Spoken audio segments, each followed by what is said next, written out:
Title: Cheating ex-GF begs me to stay with her. Lessons from Lie. Hey, what's up everybody? Welcome back to Lessons from Life, where we dive deep into the real-life stories that make us reflect and grow. I hope you're all doing well today. Before we jump into this intense story, I need you to stay tuned until the very end, because this one's going to hit hard, and you'll want to hear every part of it. Trust me, it's one of those tales where the lessons can completely change your perspective. So, if you've ever been in a toxic relationship or experienced betrayal, this one's for you. It's going to be a tough ride, but there's a lot of wisdom to take away from it. Now, as always, if you want to share your own stories, email them to Lessons from Life and you might just hear it on the channel. Alright, let's get into it. I received an email from one of our subscribers. This is a story about betrayal, heartbreak, and the harsh realities that come with being lied to by someone you love. Let's go over it. It all started when our subscriber, let's call him John, met a woman on a vacation. She seemed perfect. She was beautiful, well-spoken, and presented herself as hardworking, driven, and someone with strong values. She talked about wanting to start a family, building a business, and living a traditional life. John, despite being cautious and having been burned in past relationships, let his emotions get the best of him. He was swept up in the fantasy of their potential future together. But as time passed, things didn't add up.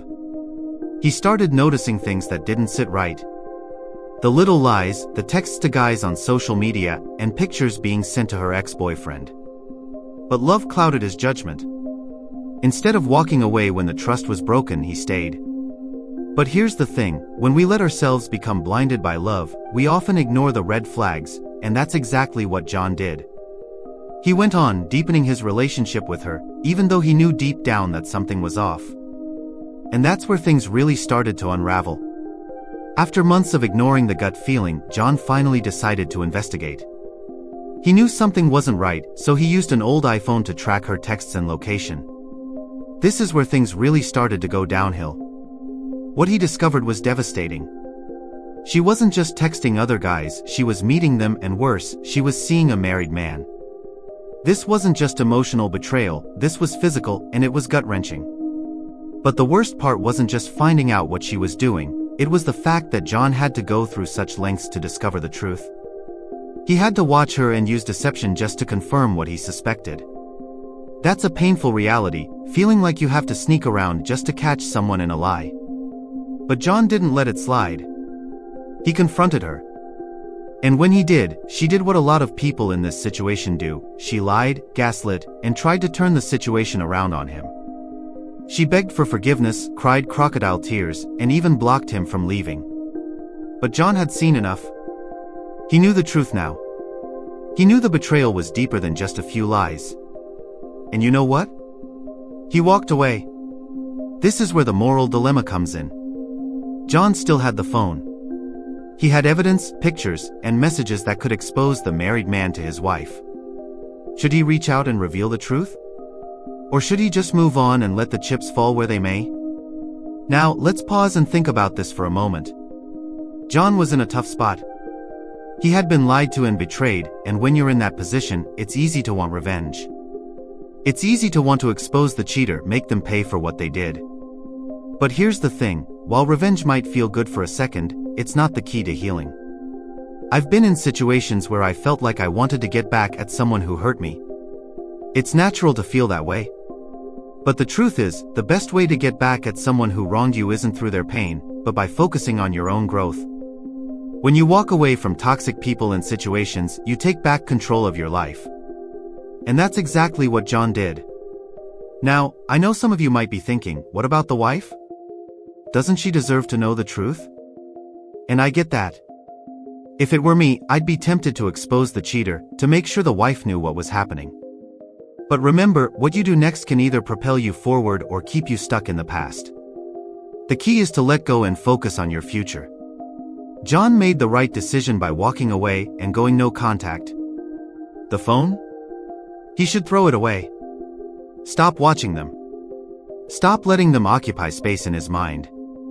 The best way to heal after a betrayal like this is to focus on yourself. It's not easy, but it's worth it. It's time to cut the emotional ties and move forward. Start fresh. And when you look back, it will no longer hurt the same way. Alright, let's wrap this up with some advice.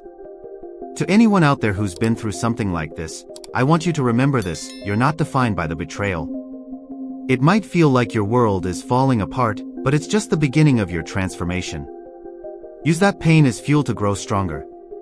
Take up new hobbies, invest in your career, and spend time doing things that make you feel good about yourself. You don't need to dwell on someone who didn't value you. They no longer exist in your world. Once you go no contact, they're a ghost. So stop letting them haunt your thoughts. And for anyone in a similar situation right now, trust your gut. If you feel something isn't right, it probably isn't. Don't let love blind you to the truth. If the trust is broken, it's time to walk away. And don't look back. You are worth more than the lies. Alright guys, thank you so much for watching this video. I know it's a tough one, but I hope you walked away with some valuable lessons that will help you in your own lives. Relationships are complex, but they should never make you feel small or unimportant. You deserve someone who treats you with respect, honesty, and love. If you've been through something similar, leave a comment below and let us know how you handled it. I'd love to hear your thoughts. And if you have a story you want to share with us, don't hesitate to send it to Lessons from Life. Make sure to hit that subscribe button for more real-life stories and the lessons we can learn from them. And as always, stay true, stay strong, and I'll catch you guys in the next one. Take care.